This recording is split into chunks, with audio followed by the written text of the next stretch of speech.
যখন আমরা কোনো জিনিস না চাইতেই পেয়ে যাই সেই জিনিসটার কিন্তু কোনো ভ্যালু থাকে না।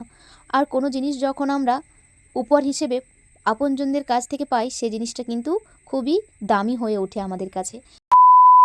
কিছুদিন আগে আমি তোমাদের জানিয়েছিলাম যে তোমাদের দাদাভাই গিয়েছিল তারকেশ্বর, ওখান থেকে কি কি এনেছে চলো তোমাদের আজকে দেখাই। তো দেখো শুরুতেই দেখায় এই যে বাবার প্রসাদ, আর এখানে বেলফুল আর কিছু ব্রত এনেছে। ওখানে কিন্তু ভাঁড়ে বাবার প্রসাদ বিক্রি হয়, আর ওইখানে কিন্তু পুজো লাগানো হয়েছিল, সেই প্রসাদ এনেছে তোমাদের দাদাভাই দেখো। আর তার সাথে সাথে এনেছে ব্যাগ ভর্তি অনেক কিছু। দুদিন ধরে এত বৃষ্টি হচ্ছিল, তোমাদেরকে আমি দেখাতেই পারিনি, ভিডিওটা জাস্ট করে রেখে দিয়েছিলাম। আর বৃষ্টির কারণে নেটওয়ার্কের সমস্যার কারণে ভিডিওটা আমি আপলোড করতে পারিনি। তাই তো ছেলে আনন্দে আত্মহারা হয়ে গেছে, এত এক্সাইটেড হয়ে গেছে খেলনাগুলো দেখার জন্য, নাচানাচি শুরু করে দিয়েছে। যেদিন তোমাদের দাদাভাইরা বাড়ি ফেরে সেদিন কিন্তু অনেক রাত হয়ে গেছিলো, প্রায় 9:30 মতন। আর তখন কিন্তু আমার ছেলে ঘুমিয়ে গেছিলো, তাই কোনো খেলনা দেখতে পাইনি। তাই সকালে যখন খেলনাগুলোর ভিডিও করছিলাম তখন ও দেখে খুব আনন্দ পাচ্ছিল। আর তো ওদের প্রায় 4:30টার দিকে, বিকেল 4:30টার সময় বাড়ি ফেরার কথা ছিল, কিন্তু ট্রেন লেট থাকার কারণে ওরা বাড়ি আসে 9:30টার সময়। আমাদের পশ্চিম মেদিনীপুর থেকে তারকেশ্বর কিন্তু অনেকটা দূর। এখান থেকে একদম হাওড়া থেকে আবার যখন শেওড়াফুলিতে যাওয়া হয় দূরত্বটা কিন্তু অনেকটাই হয়, কিন্তু আসতে অনেকটা সময় লাগে। তো ওদের যেদিন ওরা আসে খুব বৃষ্টি হয়েছিল, আর তার জন্য সেই দিন আমি ভিডিও করতে পারিনি, তাই তারপরের দিন আমি ভিডিওটা করছি।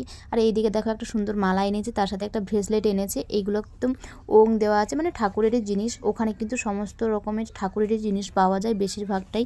আর এই যে দেখো সুন্দর একটা গোপুও এনেছে।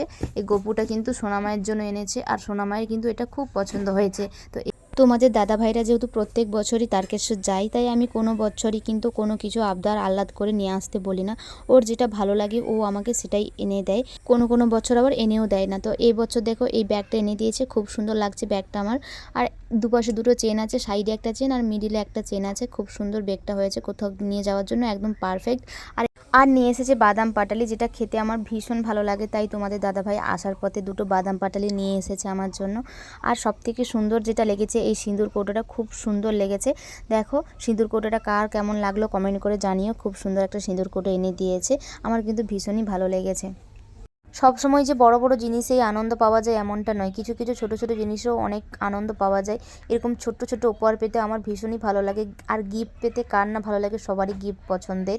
আর এই যে দেখো তোমাদের দাদাভাই এনেছে তার নিজের জন্য আদি ওগিটা, কেমন হয়েছে কমেন্টে জানিও। আর সব থেকে কোন জিনিসটা তোমাদের ভালো লাগলো এটাও কিন্তু কমেন্ট করে জানিও। আর আজকের ভিডিও এই পর্যন্ত। ভিডিও ভালো লাগলে লাইক করে দেবে, পেজটিকে ফলো করে দেবে। Tata bye bye.